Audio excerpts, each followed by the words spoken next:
அதனால் குஷ்புலாம் வந்து எப்போ உண்மையிலே ரிட்டையர் ஆன பிறகு தானே அவங்க வந்து சின்னத்திரையிலேருந்து ரிட்டையர் ஆன பிறகு தான் அவங்க வந்து திமுகவில் சேர்ந்தாங்க. அப்புறம் காங்கிரஸில் இப்போ பாஜகவில் இருக்காங்கன்னு நினைக்கிறேன் இல்லையா? அதில் தானே இருக்காங்க, இன்னும் நவரில் வேறு ஷிஃப்ட் ஆகல.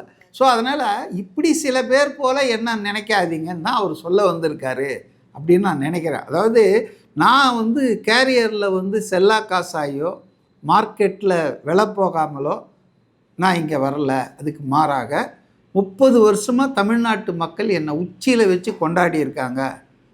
நான் இந்த அளவுக்கு உயரத்தில் இருக்கிறதுக்கு தமிழ்நாட்டு மக்கள் தான் காரணம். அவங்களுக்கு ஏதாவது நன்றி கடன் செலுத்தணும்னு நான் நினைக்கிறேன். அது செலுத்தினா கூட இந்த ஜென்மத்தில் அது முடியுமான்னு எனக்கு தெரியல. அவர் உருக்கமாக தான் பேசினார். அதில் ரொம்ப சில வக்கர புத்தி உள்ளவர்கள் தானே அதை வந்து வேறு மாதிரி பேசுவாங்க.